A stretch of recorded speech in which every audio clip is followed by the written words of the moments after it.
a second here. The broadcast is now starting. All attendees are in listen-only mode. All right, hello everybody, and welcome to today's Pedestrian and Bicycle Information Center webinar.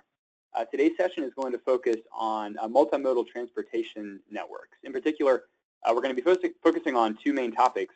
First, strategies that agencies can use for using maps and other visual tools to look at existing and future networks. We're also going to be talking about methods that we can use to measure and evaluate network connectivity. So a lot of important topics here today, all about networks, and I'm glad that you're all able to join us today. My name is Dan Jolene. I work here at the Pedestrian and Bicycle Information Center, and I will be facilitating the webinar today. I'd like to take a moment to introduce you to each of our panelists who are joining us today. First, we'll be hearing from Dan Goodman. Dan works in the livability team within the Federal Highway Administration's Office of Human Environment. He's going to be sharing some information about the work that the Federal Highway Administration is doing to promote multimodal network improvements. Next, we'll hear from Eli Glazer. He's a planner with Tool Design Group, where he focuses on bicycle and pedestrian planning, transit, safe routes to school, among other topics. Eli and others from Tool Design Group developed the Bike Network Mapping Idea Book to give agencies, help agencies visualize their multimodal networks. Finally, Elliot Rose is a senior manager with ICF. His work focuses on transportation planning, policy, and public health. He is currently leading an FHWA-sponsored effort to evaluate a variety of methods to measure multimodal network connectivity. We're grateful to have such an excellent panel here today to share their expertise and their perspectives on this important topic.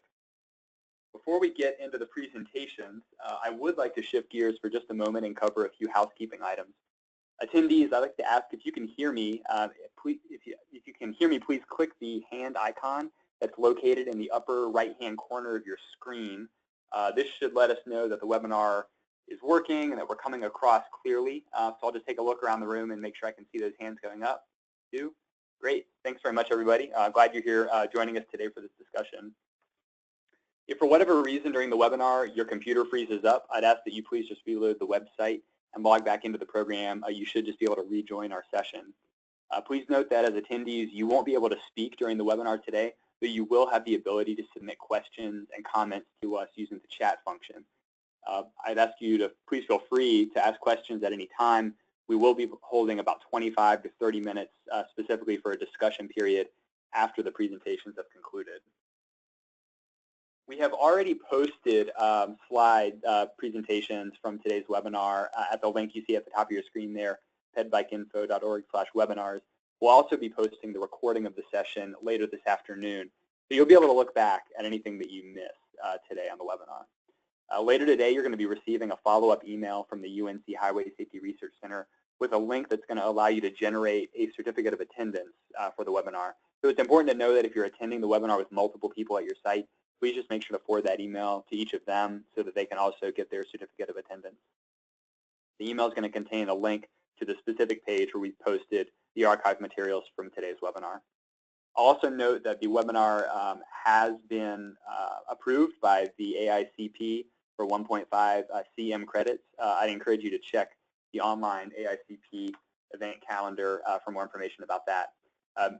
You can look up information about a lot of our other webinars by just visiting pedbikeinfo.org/webinars. You can follow us on Facebook and Twitter, where we post information about upcoming sessions at pedbikeinfo is our handle. And we're actually going to be live tweeting the webinar today using hashtag PBICwebinar if anybody's interested in following along.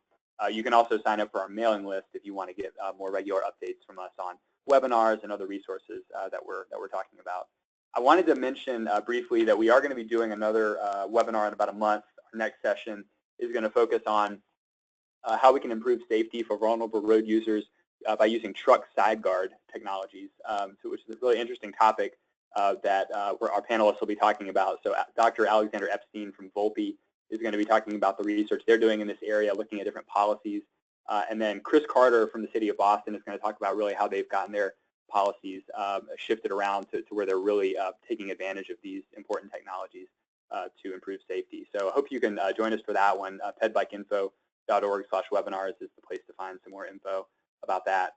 I also wanted to take a few minutes and talk about a new resource that we just released today. And this is a new info brief that we produced with our partners, People for Bikes, on how to really define connected bike networks and talking about the importance of comprehensive networks for bicycling.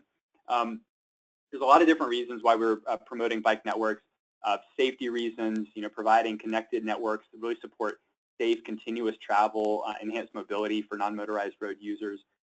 It's important throughout that process when you're thinking about networks to really think about a couple of things. First, you've got to think of your existing conditions and using things like we'll talk about today, mapping, visualizing your networks, but also measuring the quality of your existing networks and really understanding different destinations and how they can be connected in safe, comfortable ways.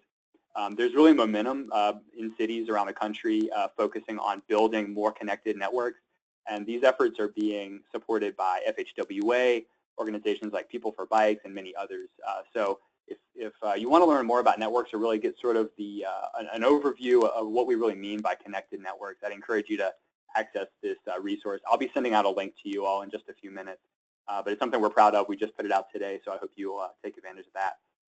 I'm going to do one more thing before we move into our presentations, and I'm going to launch a quick poll. The intent of this poll question is really to find out about how many people are out there on the webinar today. Specifically, we're interested in finding out if it's just you at the other end of your computer, or if you're attending the webinar with a few others, maybe a larger group as well. So if everybody could take just a moment and cast your vote in this poll, it really helps us understand how many people are attending our webinars and how, again, sort of what format. So I'll leave this open for just a couple more seconds, and then we'll move right along with our presentations today. Just a few more seconds on the poll question. We can go ahead and move into our first feature presentation. All right. Well, thanks everybody for voting. I'm going to go ahead and close the poll now so we can get into things on our end. So Dan Goodman from FHWA will be up first. Dan, I'm going to go ahead and turn things over to you. Please feel free to go right ahead with your presentation whenever you see the alert come across the screen.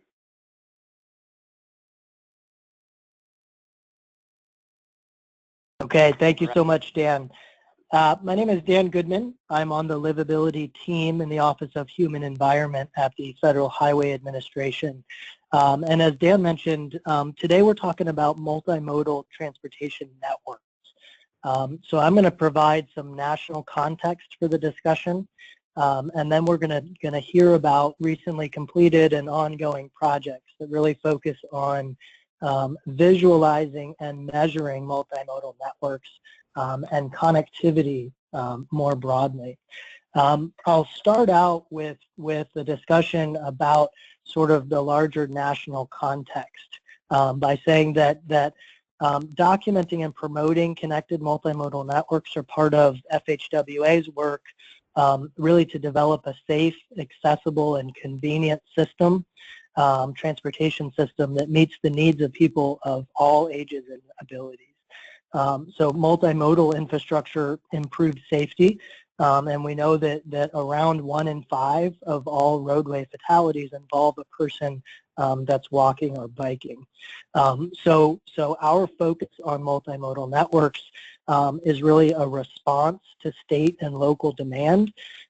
We're supporting design flexibility to get the best outcomes in the transportation process. We're working with partners and stakeholders to deliver high quality projects for the lowest cost possible. And we're promoting efficiency and economic development. So multimodal networks, kind of in a broader sense, are about access to jobs. They're about leveraging investments in things like bridges and transit. Multimodal networks are about tourism as an economic development strategy. They're about reducing congestion on the national highway system and really supporting and delivering customers to Main Street. So that's kind of the larger context for our discussion about multimodal networks. So what do we mean by networks? In a recent publication, we talked about networks as interconnected pedestrian and or bicycle transportation facilities that allow people of all ages and abilities to safely and conveniently get where they want to go. And I'll come back to this description towards the end of my presentation. We've also proposed a set of principles to describe and really help us think about and talk about the characteristics of multimodal networks. So cohesion is about how connected and linked together is the network. Directness is about access to destinations. Accessibility is about the extent to which the network meets the needs of people of all ages and abilities. Alternatives is about choices and options. Safety and security is about the risk of injury or crime. And comfort really gets at, does this network work for everyone? As an example, including people that are interested in biking but maybe have some concerns about it.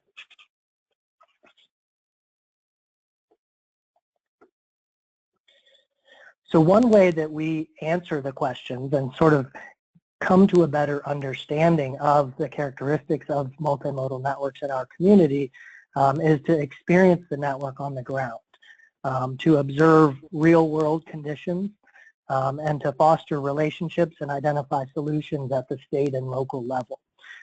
So at FHWA and USDOT, we've worked hard to facilitate these connections over the last few years.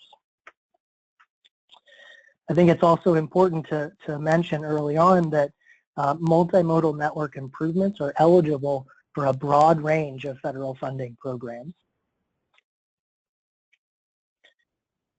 FHWA has published a suite of resources to meet local and state demand. I've got some of the examples on the screen here, and as you'll see, these resources provide extensive planning and design information. They build on existing national design guidelines. They're all intended to help transportation agencies identify and implement ways to improve safety for everyone. They're all about showing transportation agencies, again, how to apply flexibility and promote really system efficiencies.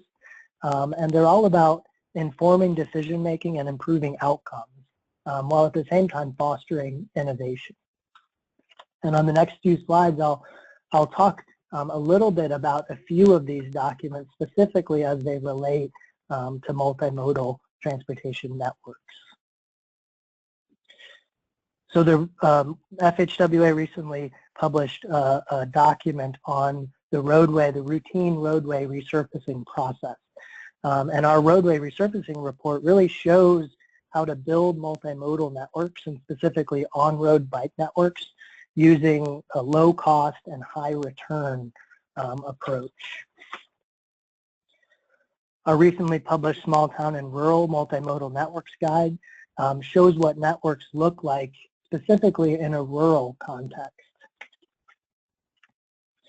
And what does that mean? What it means is really connecting residential neighborhoods to main streets. And as I said before, that really promotes economic development and economic vibrancy of the main street, because you're delivering customers to the stores on Main Street. It also may mean getting to a grocery store on a route that avoids a busy arterial road, which in a lot of cases may be missing a sidewalk. Or in other cases, it may mean connecting two small towns within a larger rural area.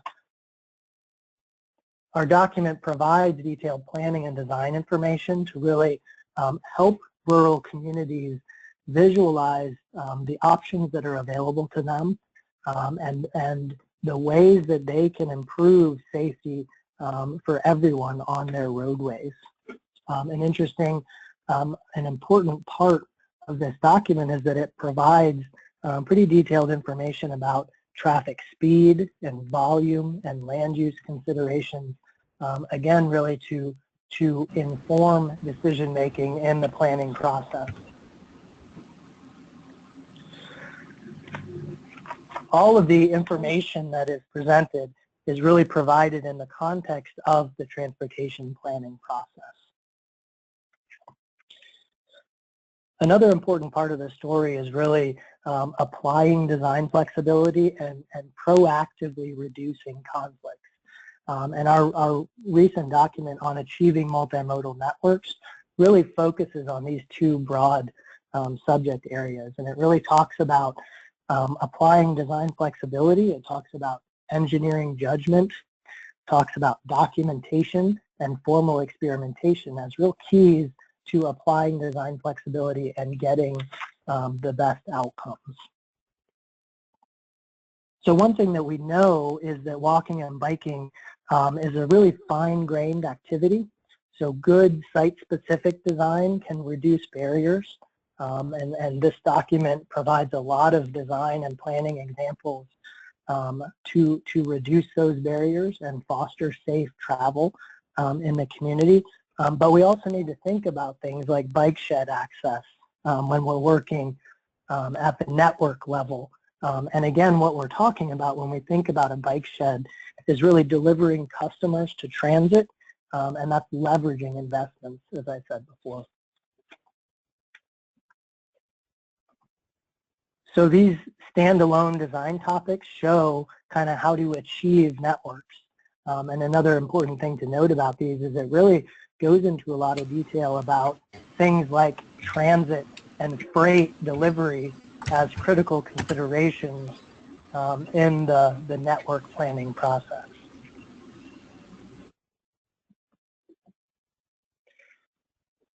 We recently published a guidebook for developing pedestrian and bicycle performance measures, and this resource really presents options for measuring network completeness, measuring connectivity, and also thinking about things like access to jobs. And finally, our strategic agenda for pedestrian and bicycle transportation includes connected networks that are safe, accessible, comfortable, and connected, really as one of the primary goals of the document. And it also lists activities that are underway and planned, focusing on capacity building, workforce development, policy, data, and research. Okay, so as I wrap up, I wanted to kind of put up the description and the network principles that I offered earlier. And I'd encourage you to identify any concepts in this description or in the principles. If we're missing any kind of important concepts or considerations, I would encourage you to enter that information into the chat pod now. We'll go back to some of those comments that come in as part of the questions and answers. And as you're thinking about that and as you're listening to the next two presentations, I really encourage you to think about how can a better understanding of existing and proposed multimodal networks and connectivity, how can that help us inform decision making in the transportation planning process? How can a better understanding of networks help us improve safety for all users and really bring that fatality number that I mentioned before, bring that number down over time? And how can a better understanding of network connectivity position us to be proactive and strategic, and at the same time opportunistic as we look for ways to better meet the needs of all users of the roadway? So with that, I think I'll pass it back to Dan to introduce the next speaker. Thank you so much. Thanks very much, Dan. I think it's really helpful to kind of start at the higher level and really see all the different activities at FHWA, especially that are kind of centering on the topic of networks. And it provides a really good foundation for us to move into some of these more specific discussions about both the visual aspect of networks and maps and how we can use those, and then also the measuring the networks using different methods. So without wasting any time, as you mentioned, Dan, we're collecting some of that information in the chat pod about some of the things that those principles might be leaving out. If anybody has other ideas or other challenge areas, I encourage you to send those to us. Maybe we can review those quickly during the Q&A portion of the discussion. So submit those to us along with any other questions you have. I do want to shift things over to our next presenter, but I actually have a poll question that really pertains to our next presentation that I wanted to ask first. So we're interested, before we start talking about maps, we're interested in finding out where you all are coming from with respect to mapping. And so we're going to ask this question to just pick one of these, but we want to know, has your agency or community developed an existing and or proposed bike network map? So let us know if you have an existing infrastructure map, maybe if you have a proposed map of your network, maybe you have both of those things, and we'll see some examples of that in a minute. Maybe you don't have a bike map at all, or it could be that this isn't applicable to you. You might work in a maybe a much larger area that doesn't have a bike map, or for an organization that isn't responsible for this sort of thing. So take a few minutes and cast these. I'm going to actually take the results and show them to you all and describe a few of the figures and see what we see coming out of this in advance of leading into our discussion. Because Eli, I think this will maybe provide interesting context for what you're going to be sharing in just a moment. So let's maybe wait a few more seconds and collect some more votes, and then I'll close the poll and turn it back around so we can see the results. All right, let's go ahead and close it down now, and I'll share it. There we go. So it looks like just under half of you, 43%, said you have both existing bike infrastructure and proposed bike network maps. So that's really cool. I think that speaks to a lot of, I think, Eli, what you'll get into when you talk about mapping. 17% have a map of existing infrastructure, 13% have a proposed network map. Only 8% don't have a bike map at all. So that's great. I think that's a smaller number than maybe I expected to see. And then for some of you, this just wasn't applicable, but we hope that through some of this material, we'll be able to share something that you find useful as well. Maybe you're thinking about visualizing and mapping in general. So with that out of the way, Eli, I'm going to move things over to you. We'll go ahead and get started with your presentation. You should see that come across the screen, and I'll let you know when I can see your screen come live. Okay, great. You're all set up. Hello, everyone. As Dan mentioned, my name is Eli Glazier, and I work at Tool Design Group. Thank you for joining us today to talk about a topic that's near and dear to my heart, which is making bike maps. Specifically, today we're going to be talking about the FHWA published Bike Network Mapping Idea Book. Today, I'm going to go through a pretty visual presentation explaining what the Bike Network Mapping Idea Book is, why it was developed, and how the maps were collected. I'm going to also touch on the importance of developing existing and proposed bike network maps, and then walk through the way the idea book is laid out before showing several example maps from the document. I'll be calling out map elements that are common and those that are unique to those maps, and I'll conclude by providing some general guidance on map design and things to think about as you approach map creation during and after the bike network planning process. The idea book is an interactive PDF published in June 2016 that includes examples from different existing and proposed bike facility maps from across the country. The maps highlighted in the document are a variety of scales, from campuses to cities to counties, all the way up to the state level. They represent different mapping techniques, workflows, and symbologies. And in addition to providing map examples, the idea book also highlights bike mapping principles, guidance, and things to think about. The document website, which is shown on the screen, has both high and low resolution versions of the idea book available for download.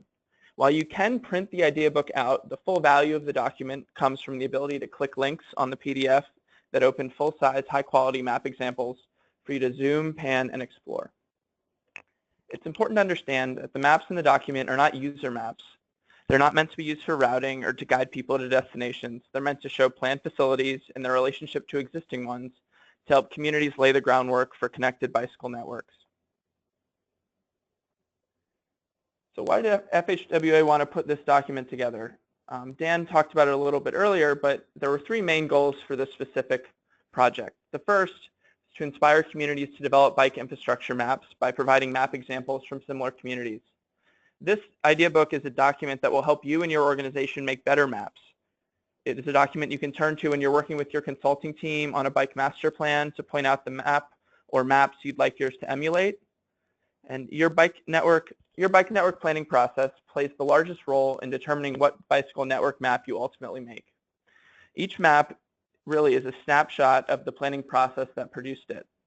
But if you start your planning process with a map-first attitude, to a certain extent, you can shape the planning process to produce the map you want. Another FHWA goal is to help communities build connected networks by laying the planning groundwork for future construction. A connected network is something that happens on paper before it happens in reality.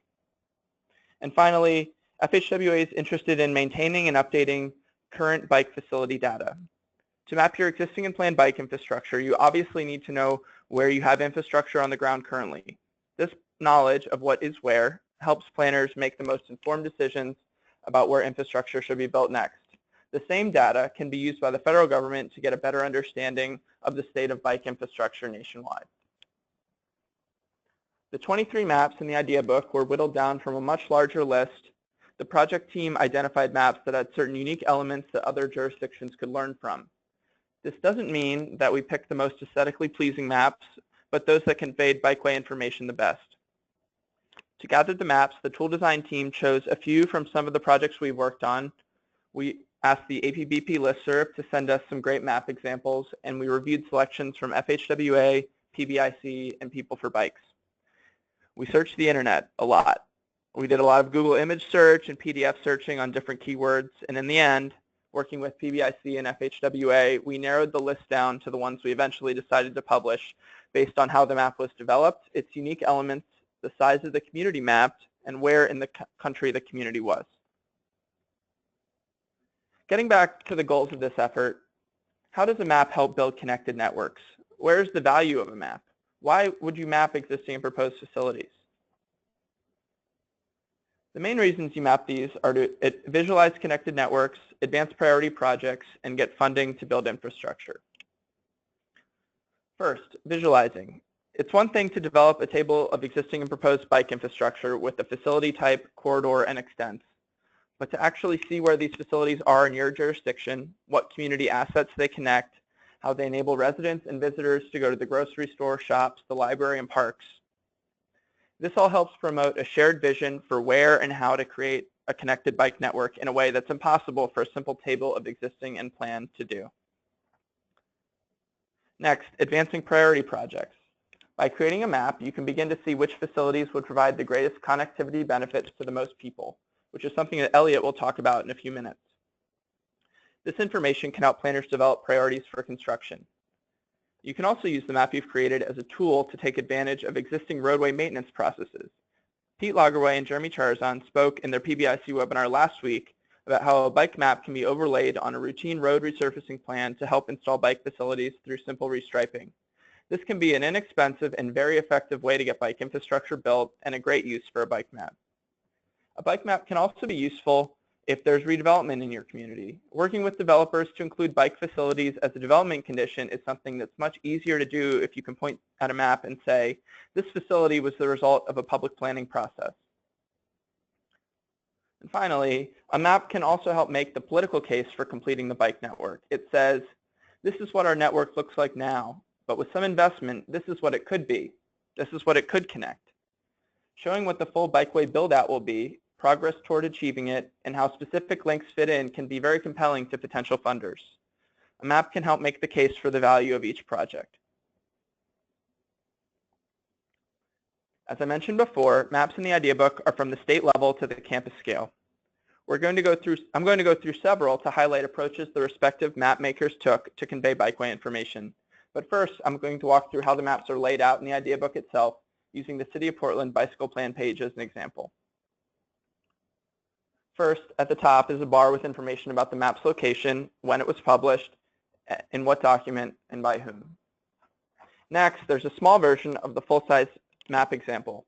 If you're viewing the idea book PDF online, you can click this map to open a full-size, high-resolution version that you can explore in more detail. This next section describes a few of the map's key features, which are those things that make it unique or mapping strategies that it uses.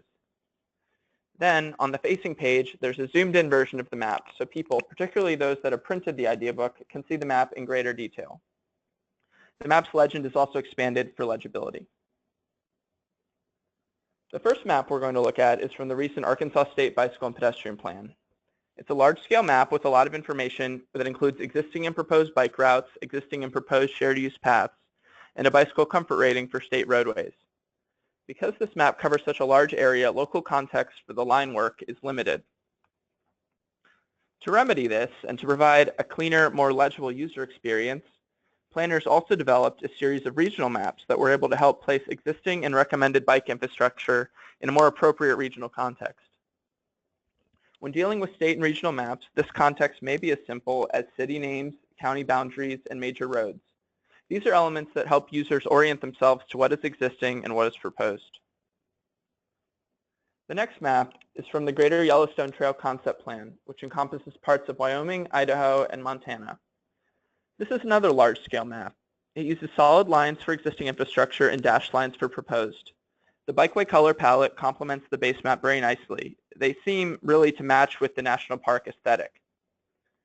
Paved trails are shown in green, unpaved trails are brown, and bike lanes are blue.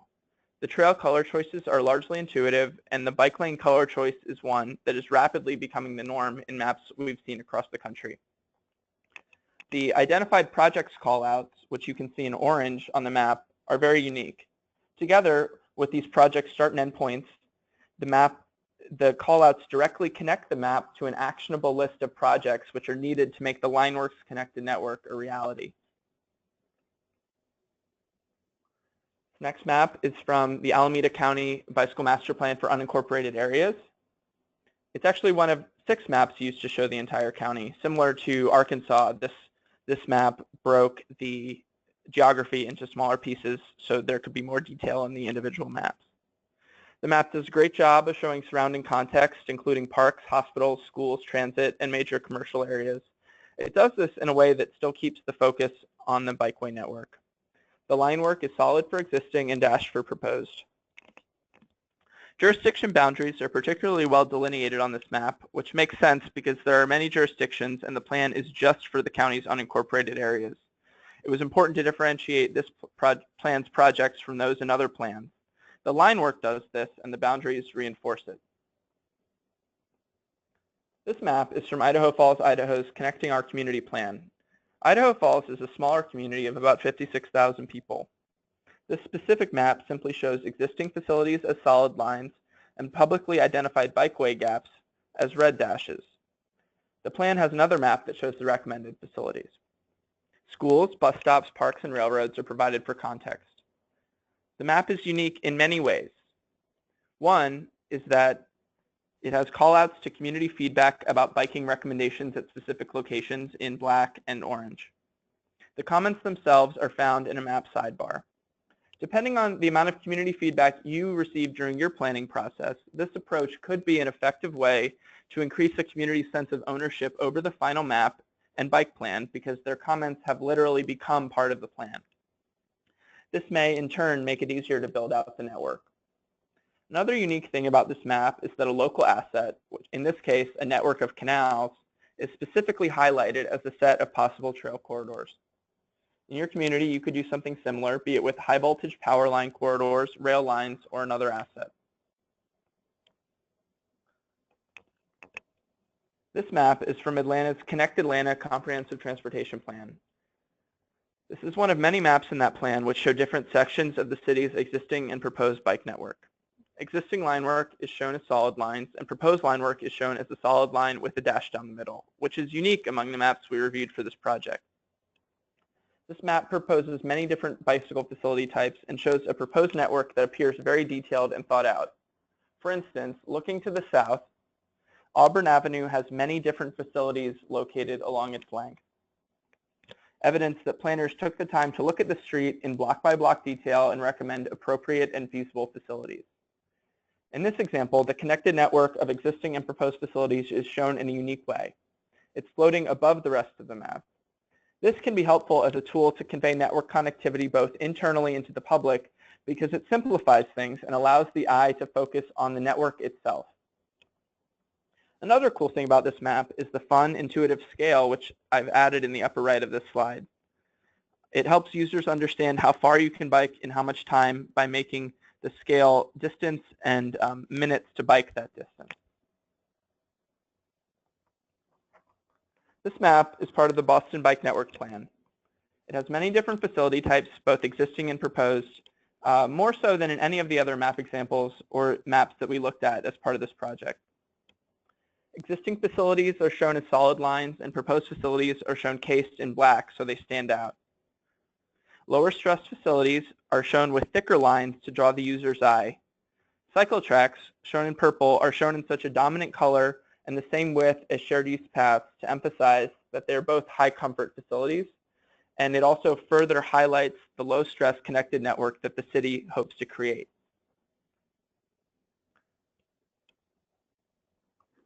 This map is from the village of Grafton, Wisconsin's bicycle and pedestrian plan. Grafton is another small community of about 12,000 people.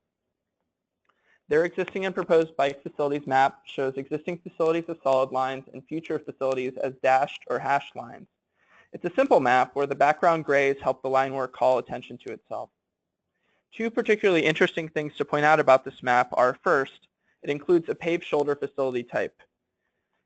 This is appropriate for more regional rural contexts, and I think it's really one of the only examples we have in the map set that we put together. Second, the map includes a further study needed facility type. While many bike network planning processes flesh out the desired facility for each road in the network, for many communities, it is enough to know that the roadway needs a bicycle facility, and the specific facility, whether it's a bike lane, a buffered bike lane, or a separated bike lane, or a side path, or something like that, can be identified later. This is totally fine to do, and really gives the community flexibility down the line to suggest a facility that makes sense with the context. This map was part of Cedar Rapids, Iowa's 2015 Trail Plan Update. It has an even more flexible facility typology than the Grafton map. There's existing and proposed on-street facilities, existing and proposed off-street facilities, and existing and proposed single-track trails.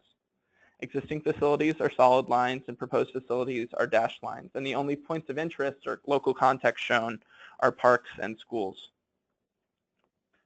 This final map example is of North Santa Clara County, and it was developed for the Google Bike Vision Plan. It has a sleek look with clear, simple color scheme and organization. It shows the full build-out of the plan's vision for the northern part of the county to be like Copenhagen. Varying line weights allow for layering of information on this map. That's how you can see that priority corridor network underlaying the specific bicycle facilities shown. Other maps in the Google Bike Vision Plan showed how proposed improvements provide low-stress connectivity benefits and make it easier and more convenient to bike to Google headquarters. These are just a sample of some of the maps in the idea book. While looking at bike maps can be a great way to learn how to make your own maps, I also have a few general tips and tricks for you to think about as you move forward in your map making. First, I know many of you on the poll said that you already have existing proposed bicycle facility maps or both, but I wanted to go over quickly how you actually make a map. And I think that what tools you end up using depends primarily on your agency's technical expertise. But for us at Tool Design, a standard map making workflow starts with putting a data set together of existing and planned bike facilities in a GIS, and then laying out that data and exporting it to Adobe Illustrator or another software for some post-production cleanup, which might include editing line weights, changing line colors, adjusting land use patterns, and tweaking labeling. And then once the map is created, we potentially use Adobe InDesign or a similar graphic layout program to size and place the map in a larger plan document or report. But really, the workflow you use to create a map depends on your technical skills, the software at hand, and your specific needs. Many maps in the idea book were made using only GIS software, like this Cedar Rapids example at right. And in most instances, a map does not need to be fancy to achieve its purpose. Another thing to think about is map scale. Choose a scale that makes it easy to read the map when printed at your desired page size. For instance, some jurisdictions are too large to show all existing and recommended facilities on a single page and still be able to make out specific recommendations on specific streets. In these instances, consider a larger scale using multiple map pages. As I mentioned, Alameda County used 6 different maps to show the whole jurisdiction. For larger jurisdictions with specific areas that have a more detailed bikeway network, you should consider using inset maps. The Hennepin County, Minnesota bike map in the idea book does this with Minneapolis.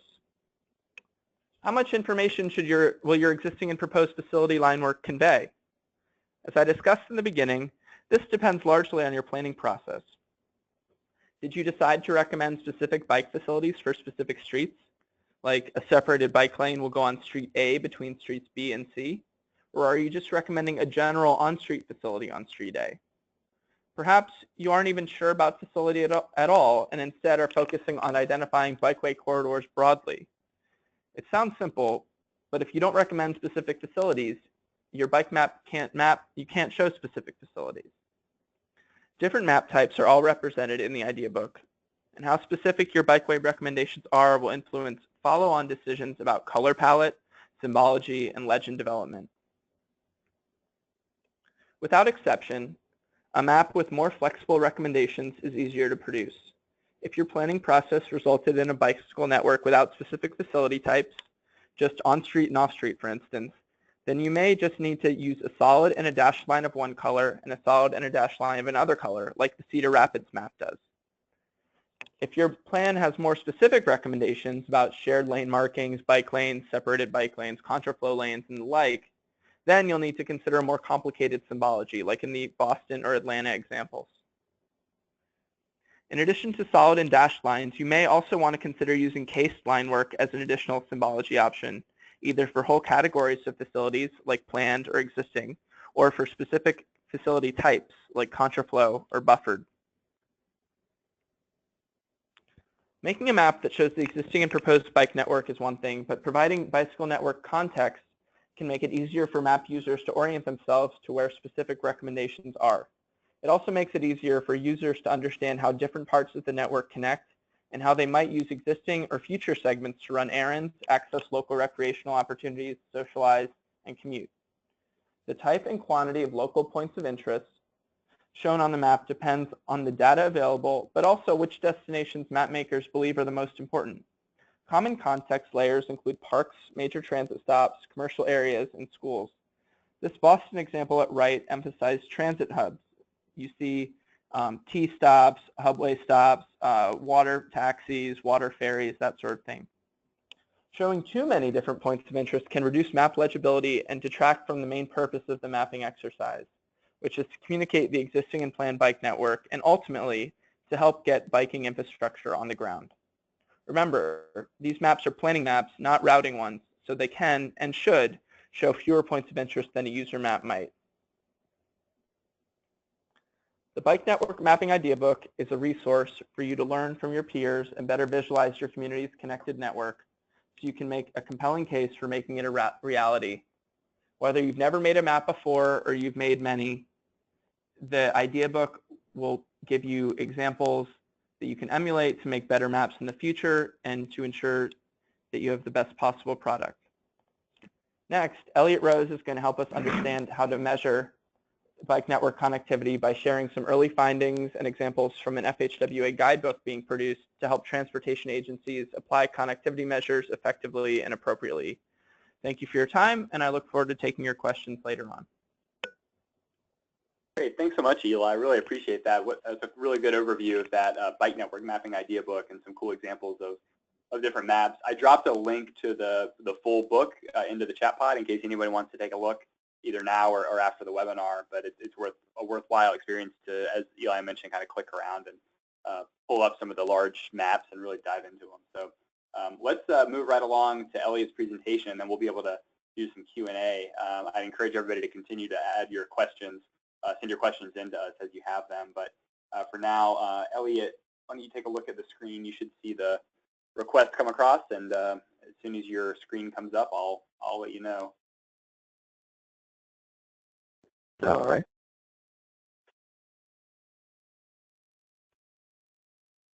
Okay, great. You're all set. Okay. Hi, everyone.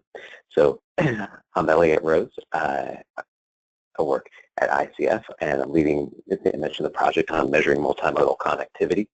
I'm at a distinct disadvantage here, having gone after Eli, who is not only presenting on a really interesting project, but also a complete and highly graphic one. And we are very much in the midst of this work and working to develop some better maps and visualizations of connectivity through the process.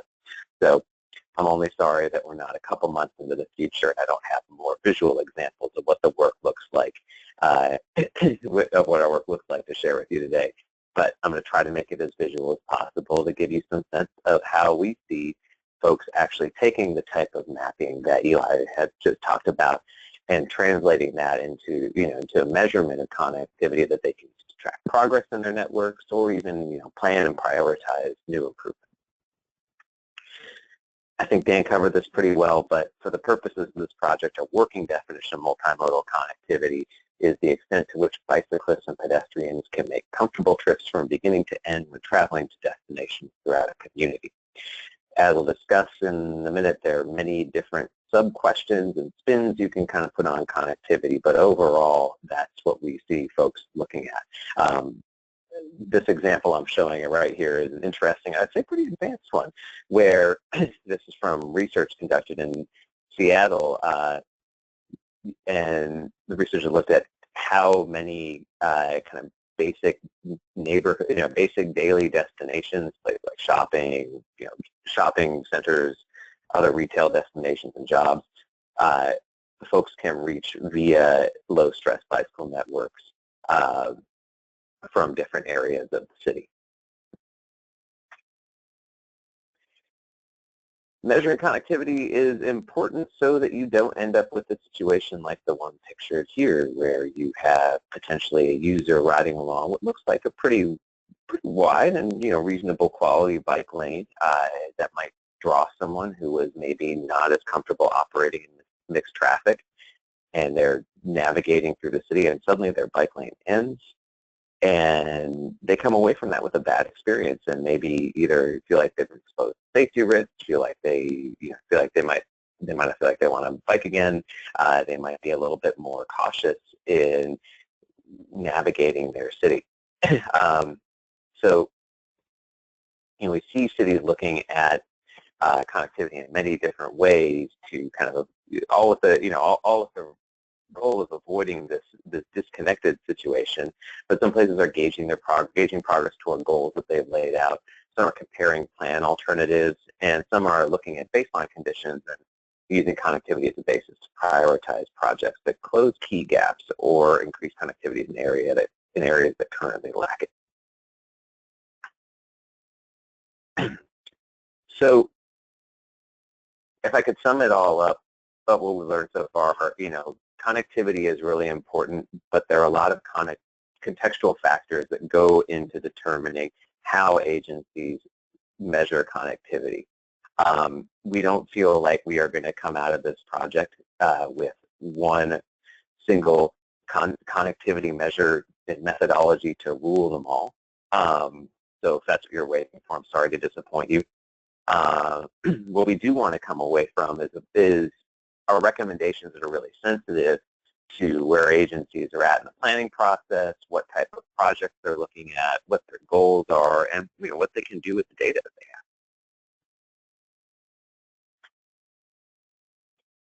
A couple examples right off the bat that we've looked at so far. We've been conducting our literature review. This is a regional connectivity analysis from the Memphis Metropolitan Planning Organization, and Memphis MPO did something that I would say is pretty common in a lot of the plans they see, where they analyze multiple different measures and map them to qualitatively look at the different things that come out of them. And so they have some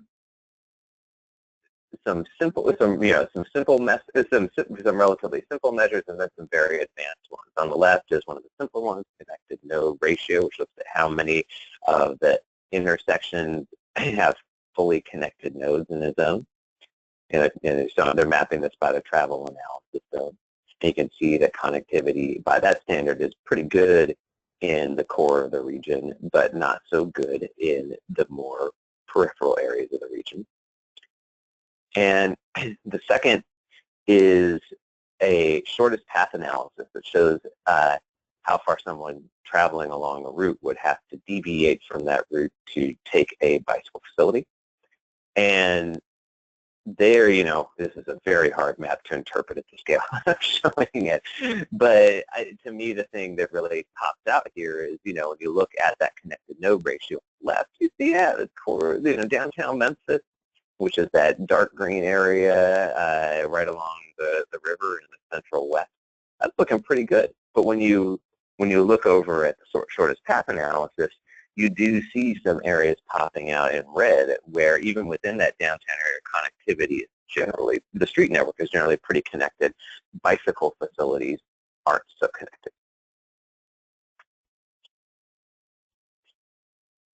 Another example that's a lot more specific and zeroed in both on a specific area and a specific set of projects comes from King County Metro's non-motorized transit access study, where they looked at the key gaps for bicyclists and pedestrians in accessing the transit stations in their system, and came up and evaluated and prioritized projects to close those gaps.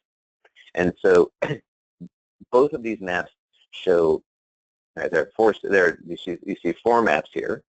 The left 2 show one measure, route directedness index, and the right-hand pair show another measure, travel shed.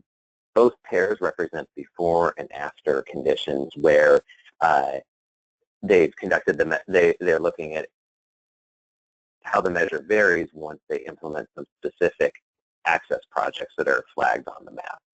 So with route directness index, again, this is a measure of how far someone who is traveling to a station by foot would have to deviate from their route compared to the most direct path of travel for cars. And you can see that because there are some key connectivity gaps with that freeway, which is the darker line running through the area, there are a couple, there's one zone in particular to the left of the transit station, which is the dot at the center of the map, that shows up orange because folks who are walking to the station from that area have to go pretty far out of their way to get to a safe crossing on the highway. And so they look at adding another bridge over the freeway, and you can see that that really improves conditions in the zones on the opposite side of the freeway. Similarly, there's another improvement to the east of the freeway that turns a lot of those zones in the east side green. The measure on the right, they're looking at travel sheds, which measure how far one could travel by, in this case, bike from a given station. And again, they don't have the projects marked on this map, but again, by adding overcrossings or undercrossings, for a highway that bisects the station area, you can see all of a sudden it really opens up access to the western half of the station area. Finally, we've even seen facility-level connectivity analysis. This one's from San Francisco, looking at one of San Francisco's iconic bike routes that goes down Market Street, now closed to most passenger vehicles, through some neighborhoods, including San Francisco's iconic Wiggle route, which takes you on low-traffic streets through a neighborhood, and through the Panhandle, which is a linear park that then connects to the main drive through Golden Gate Park. And so they looked at level of traffic stress along the route and noted those zones, noted gaps where there are difficult transitions in stress levels, where you're cruising along on one of these greener facilities, and all of a sudden you get a spot of yellow or a spot of red. And then the rest of the plan deals with how to close those gaps. So defining the network is really key to making any connectivity measurement. And this is where I'm really glad that we also have Eli discussing his work in such detail on this call. Because I think when we see most analyses, particularly for the bicycle connectivity, agencies are looking at how well the designated facilities they have connect people to destinations. And that's obviously a lot more useful if you've done the type of work that Eli discussed, putting real thought and planning into where your existing and proposed network is and mapping that out in as much detail as possible. So that approach is shown on the right, on the left. That's all. This is from the Portland region, Portland's regional bike map. But in some cases, we also see agencies looking at low stress facilities. This is the same area, and the blue streets are those with a lower level of traffic stress according to a LTS light analysis. And it shows a very different picture. The facilities that pop out there are not the designated facilities in the map on the left, because those are mostly on high traffic streets, but a lot of neighborhood streets that are very quiet. And these two maps really, to me, they answer two different questions. As an experienced cyclist, I tend to look at the map on the left and think about, plan my trips throughout the city, think about whether, because I'm concerned with having a pretty direct and continuous route to destinations, and I'm looking more at long distance travel. And so facilities are really important to me because I want to find the best route to my destination wherever I'm going throughout the region. I go a lot of different places by bike. But if I were thinking about whether my son can travel safely on his own to the store to get some ice cream, I would probably want to look at a map that's more like the one on the right. And so thinking about what you include in your network really does come back to the purposes of your planning and your policy priorities. If you're looking at a regional plan, designated facilities might be the way to go. But if you're looking at kind of a neighborhood level safe streets plan, then looking at streets of a certain quality or a certain level of traffic stress might be more informative. And increasingly when we're talking with agencies about this project, I should have mentioned that right now we're in the midst of 5 technical assistance case studies with planning agencies at different scales across the U.S. where we're testing out some of the techniques that we reviewed and identified. A lot of them are interested in both. They know that they have a pretty good facility network in place, and that's been through a pretty robust planning process, but they also know that within the facilities they designated, not all facilities are of equal quality, and even when folks are sticking to the designated network, they sometimes end up in sticky situations with difficult intersections. And so that's one of the things that we're really working on, figuring out, and I'd be interested in hearing from folks on during the discussion, is what balance you try to strike between measuring the network that cities are planning versus measuring the whole street network that's out of there and looking at really high opportunities for higher quality and safer travel. One of the other questions we end up asking our case study agencies a lot is, what exactly are you looking to measure? We see many different types of connectivity measures. This is my developing categorization system for them. This is definitely not a finished product. Again, I welcome any feedback if you think that I missed something here. But we see, as I mentioned in the previous slide, some different measures that focus on facility quality, looking at how a level of service or level of traffic stress vary throughout an area. We see some simple form-based measures that just really focus on the shape of the network and focus on applying simple graph theory to the network. So those are familiar measures like intersection density, connected node ratio, block length, that route directness index that I showed in the King County example. Most of these form-based measures have been applied to the street network overall, and we're really wondering and working with some of our case study agencies to figure out, in what context it makes sense to apply these to just the bicycle and just the pedestrian network.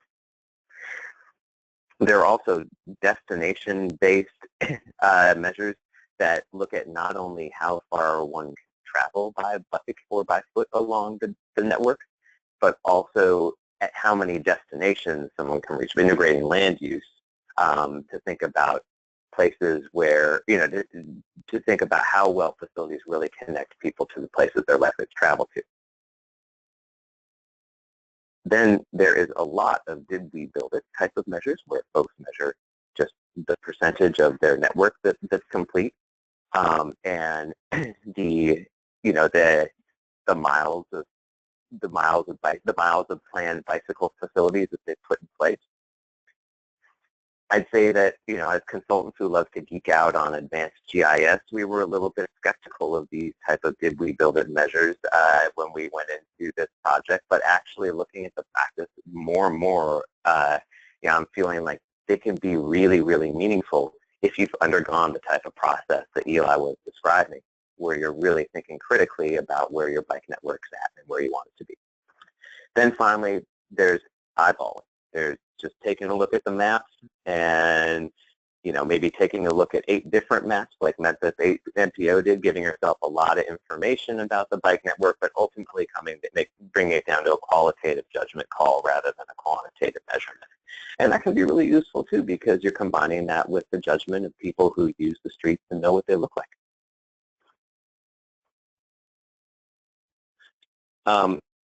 Another factor I think about a lot when I'm looking at how people apply connectivity is where in the planning process they're applying their analysis. I guess this would be better titled, at what step are you applying your analysis? And generally, I'd say that we see connectivity analysis applied a lot at the higher level stages of a planning process, and it's less and less as we get into implementation and evaluation. So certainly, assessing existing conditions, that's the most common use of connectivity analysis, and identifying gaps. With those 2 steps, you don't have to have a network of proposed bicycle facilities. You can do that just off of your existing bicycle facilities. And so that's why that's so common, because often that's a prelude to developing those proposed bicycle facilities. But then it's less common once you've developed that proposed network of facilities to go back and compare how that affects connectivity. That's what the next 2 steps involve. Analyzing a plan or a plan alternative that would include a set of facilities, developing, comparing different scenarios, and then getting down into the weeds and actually selecting and prioritizing projects from among the many that could be identified in a bicycle pedestrian plan to pick and prioritize and fast track the ones that are really going to do the most to close connectivity gaps.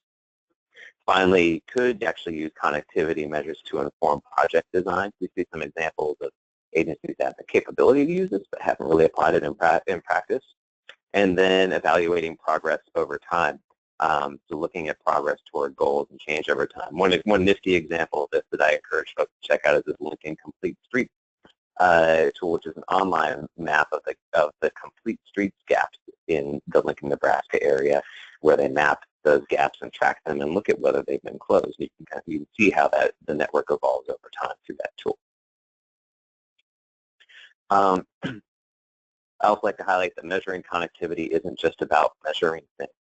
I think that it's really a comprehensive process that you have to think about. And if someone were just to tell me, they were just to ask me, hey, Elliot, how should I measure connectivity? I would be looking both forward and backward to where they are in what their priorities are and where they want to go with this analysis. So the process I've sketched out, and again, this is kind of one of my evolving ways of thinking about this project that I welcome feedback on, is envisioning what you want to achieve through working on connectivity.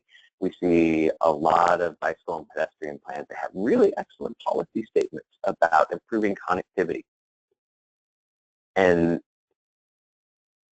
no measurement of connectivity following that. We also see places that are measuring connectivity without a clear policy vision. In both cases, you don't really get the information that you need to act on those policies or to act on your analysis. Then there's defining the network. This can be really data intensive, and so collecting data to support the measure you want is really important. Picking a measure and conducting an analysis is the next step, and then overlaying that with other information, which I'll show what that looks like in a minute. But to think about how increasing connectivity might address other policy priorities. And then finally, acting. what decisions you're making, what decisions you're trying to inform through your connectivity analysis can really inform the choices that you make. So this is an example of overlaying. It's a pretty complicated one. Connectivity, looking at connectivity, it tells you, as I laid out at the beginning, how conveniently bicyclists and pedestrians can travel throughout the community.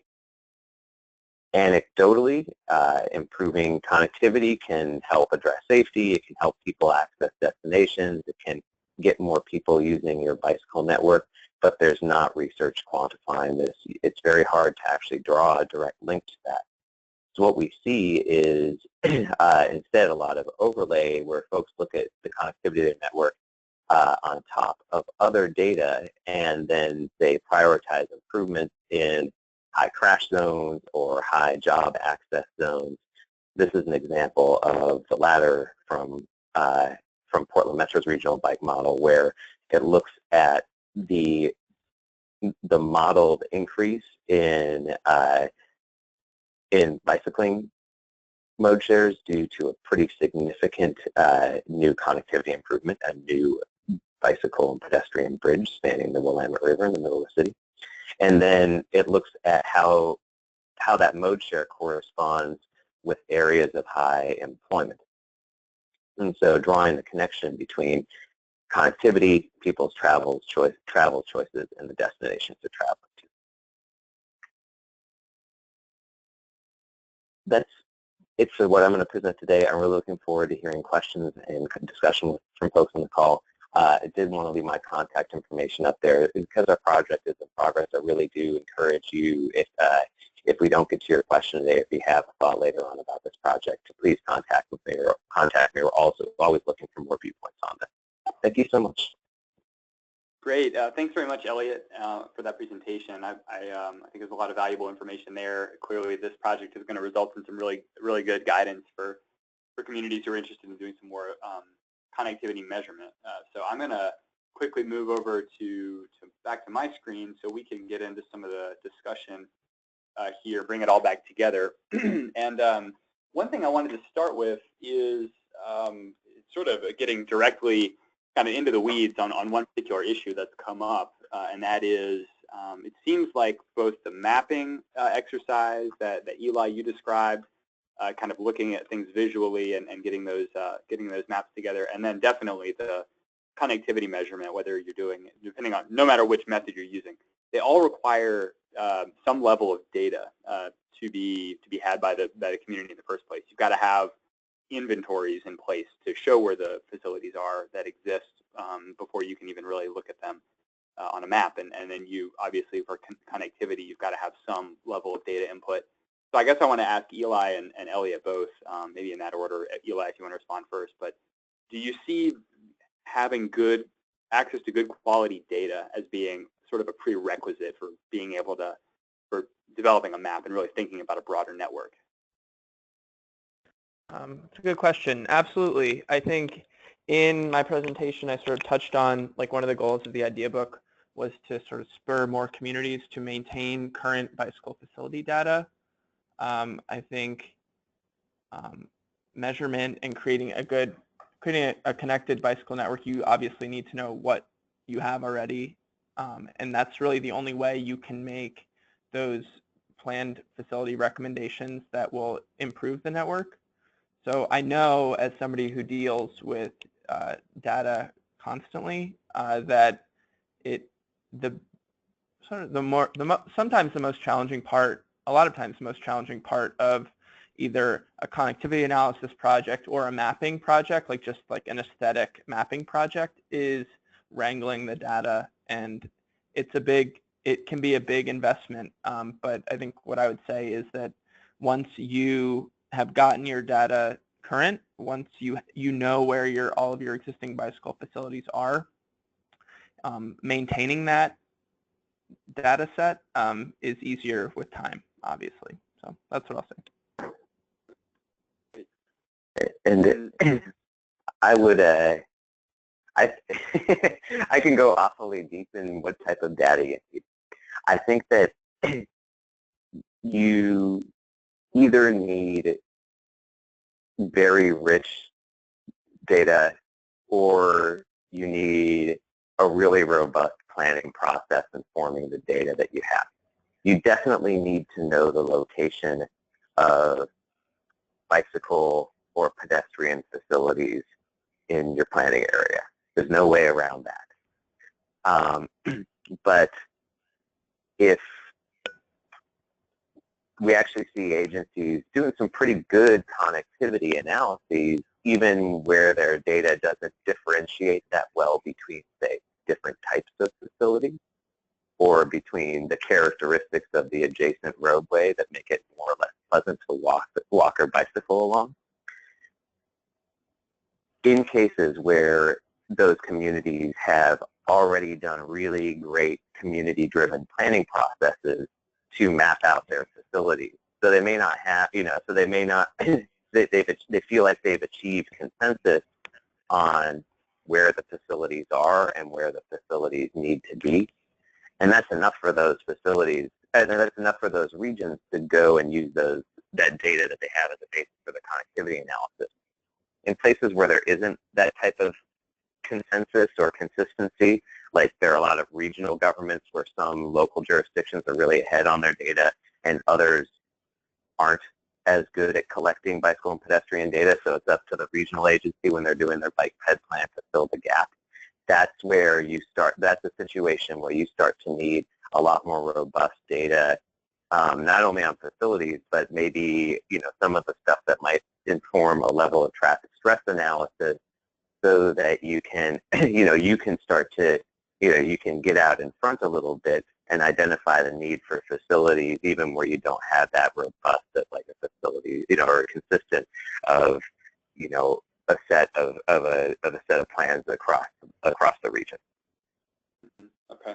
Yeah, I totally agree with that. I think data often can be a hold-up to a lot of different activities that, cities say, oh, well, I could do that if I only had the right data source. It's worth thinking about, what can we do to get our data in shape so we can take advantage of strategies like these. So I think it's valuable. Yeah, and this is Dan. If I could just add, I completely agree that data is a critical part of informing decisions. That's true in multimodal network planning, and it's really part of all of the public policy choices we make in transportation and planning in general. I think thinking about community engagement as a way to collect and gather knowledge about what's happening in the community, I think that's an important opportunity to think about kind of the community as part of a planning process, helping to collect and generate data is something to consider. I also would encourage folks to think about the role of technology in the future. I would anticipate advances in the coming years about kind of our ability to collect and maintain infrastructure data and national data systems. So I think it's a good time now to be thinking about if and when we have better data, how are we going to actually use it to make better decisions and inform the decision-making process. Now is a good time to have that conversation at the state and local level, as I said, because I would anticipate advances in that area in the coming years. Yeah, no, that's really valuable. I think getting better quality data is definitely a struggle in the pedestrian bicycle world. You think about like counts and other good data on that side. It's moving ahead, but it's still in a lot of places there's not all the data that's needed to do a lot of these things. Dan, I wanted to keep it with you first if we could, and I think you helpfully at the beginning laid out some of the different principles of connected networks that you typically point to, things like cohesion and directness, safety and security, comfort. There are a lot of different principles that you can kind of think about when you think, how good is my network and how well connected is it?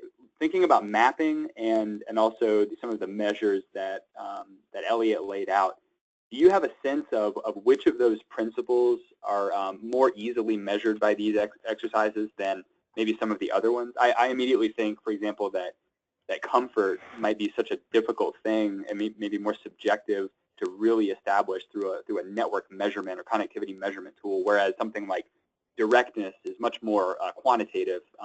do you see a need to maybe think about some of these network principles in different ways, maybe finding other strategies to look at them a little more closely? Yeah, I mean, I think different principles kind of apply more directly to a mapping exercise. I actually would say that comfort, that's what level of traffic stress and level of service for bicycle level of service. It's really, by and large, getting at a comfort determination. So I think it maps pretty well. Safety does as well, but something like security, where you're talking about exposure to crime, may be a little bit more difficult to map, in a network mapping exercise, and maybe that's information you would get as part of your community engagement in a planning process. I think cohesion and directness are really important considerations in a network mapping exercise, because it's really getting at access to destinations and how well is the whole community linked together. That's my initial response. Yeah, okay. I had a question, I guess, Elliot, I know you've got to jump off a little earlier than some of the rest of us, so I wanted to get this to you first before you have to leave. The idea of network measurement in particular, you're coming up with fairly quantitative measures of how connected your network is, but I wonder about the role of kind of taking the results of a connectivity measurement exercise and then presenting those maybe toward a public facing in a plan, or using those in public engagement, and taking the measurements and the quantitative part of it and turning it into terminology like low stress or all ages and abilities or comfortable networks. Do you ever see a disconnect between maybe as planners what we measure and see and look at is, oh, this is a nice low stress network, and then you present it and people are like, well, I don't think that way at all. Do you think there's work to be done in maybe connecting the dots and what we see as connected and maybe what the public may be experiencing as a really nice route? Definitely, and I think that your question makes me realize that we should include that communicability of measures as one of the considerations we discussed in our report. I think that some of the measures we're seeing are more intuitive than others. Travel sheds are, I think travel sheds are something that looks a lot more intuitive. I think that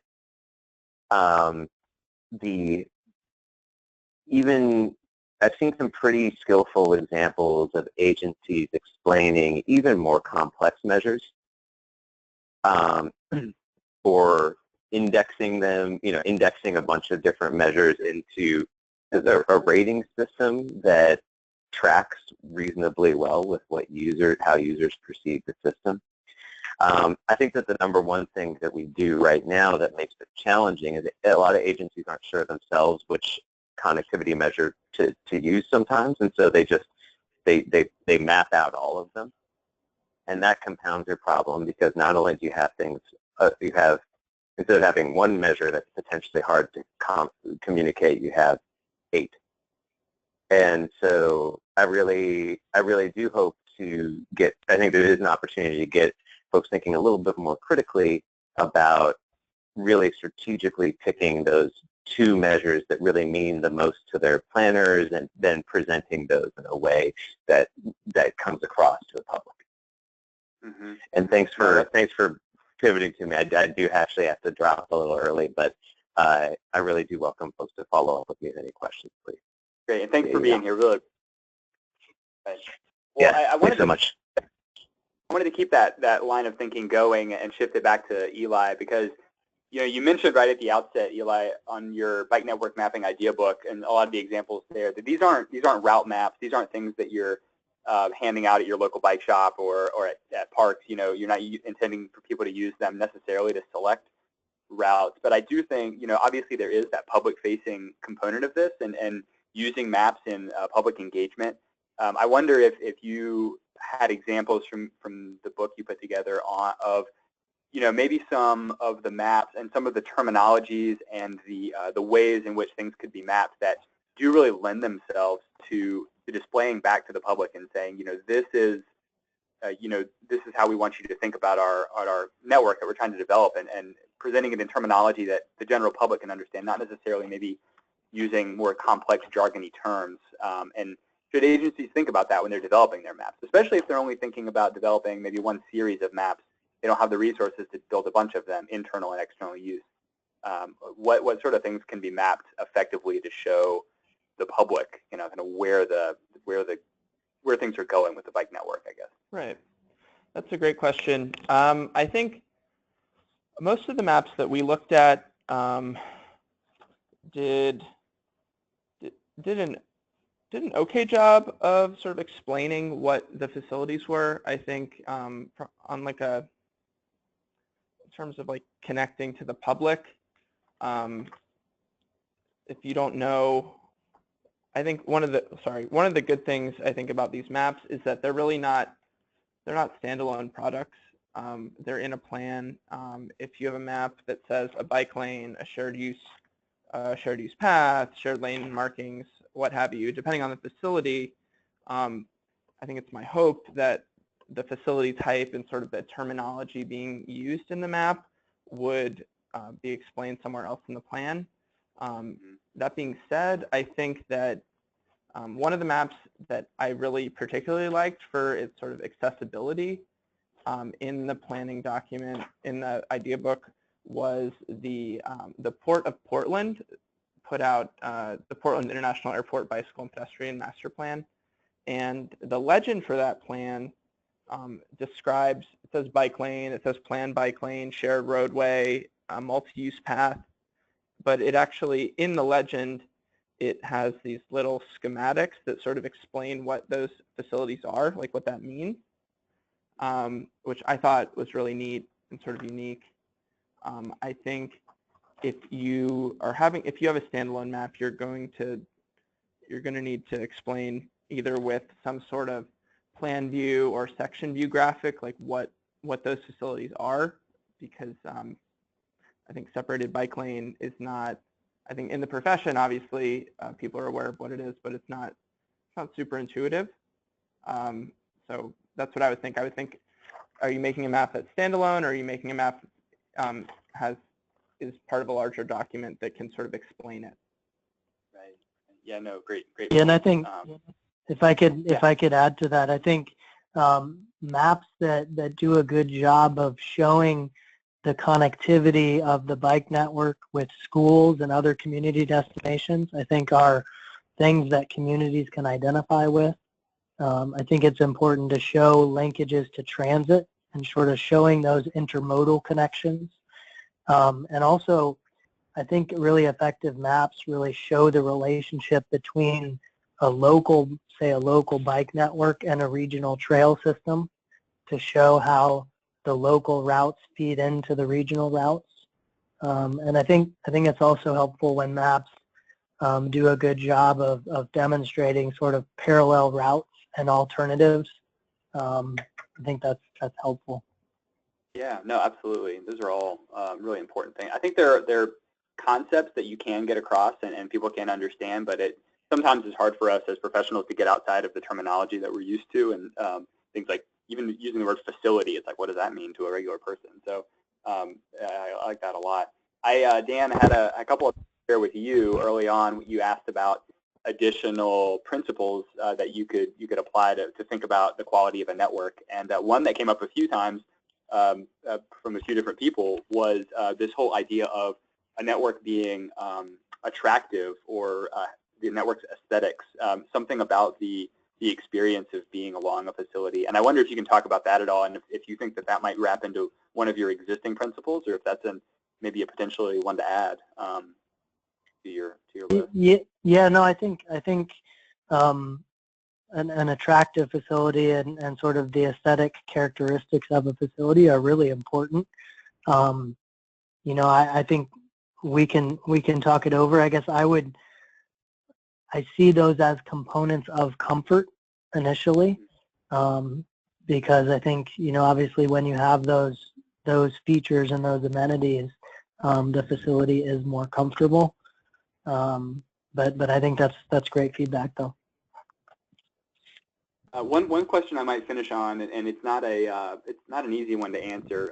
So maybe let me know if there's no real good, clear answer. But when you're thinking, and I guess Eli, I'll start with you. You're thinking about your existing map and then your future network. So you can kind of see, maybe what you can see through your planning exercises and your measurement, where the gaps are, where you might want to prioritize. But there's this whole idea of changing land use and maybe destinations that aren't existing destinations but will be down the road. And so I guess the question for you is, in looking at proposed networks, what role are sort of the ideas of future land uses and future attractors and generators for bicycling and walking trips, or biking in this particular case? What role does that play, and is that just a really big challenge that maybe we don't have a good answer to yet about how we're thinking, how far in the future are we thinking, and how trips might be shifting, given what we don't know? Yeah, that's a big question. I think what that brings into sort of the discussion is about prioritization and sort of short-term, medium-term, long-term. I think if you have a good land use plan and you're aware of where future development is going, if it's 5 years out, if it's 10 years out, I think it's definitely smart to identify planned facilities for those corridors or those areas. But it may make more sense, and you may see better return in the short term to build facilities and to put bike infrastructure in the ground in areas that see use currently, but always with an eye towards filling in those gaps that exist when those sort of more nascent communities are growing. Yeah, I think prioritization is the way to go. Okay. And I think if I would just add, I think what that really emphasizes is the need to make sure that multimodal considerations are a part of the broader transportation conversation, so that we're looking at projects that are in the plan and that are coming down the line, and looking for ways to build out the multimodal network as a part of another project, for example, that might be funded through an infrastructure bill. I think one of the key challenges will be looking for opportunities to make multimodal network linkages beyond the immediate project area, so that as a larger project comes through, we've got a way to reach out and identify the multimodal network linkages and make those connections as a part of that larger project. Yeah, no, absolutely. I think it's valuable. I mean, we make a lot of decisions, based on projections, projections of a lot of things, future traffic volumes, things like that. So there's no reason to think we can't maybe, shift the conversation and really think, in the future we may be seeing shifting mobility patterns. We may be seeing more bicycling and walking. We need to be thinking about that long term when we develop our networks, and we look at them and what we want to propose, and take advantage of those opportunities, and don't get caught in having to make quick decisions on that. And I think last week's webinar laid out that perfectly, where we talked about resurfacing and building bike networks, and you've got to be thinking long term, somewhat long term at least, when you think about what you want to be doing. So I think it's a great conversation and an important topic. We're going to have to unfortunately leave it there because we are out of time for today's webinar. But I want to thank everybody for sticking through this with us and listening in. I think there's a lot of valuable information to be taken, and based on what we saw in the feedback on the poll question earlier, some of you are sort of in the thick of this process. So I'm really hoping that we shared something with you today that you can take and apply, and maybe you can be checking in with FHWA down the road and seeing what comes out of that network connectivity measurement project that's going on right now that Elliot shared with us.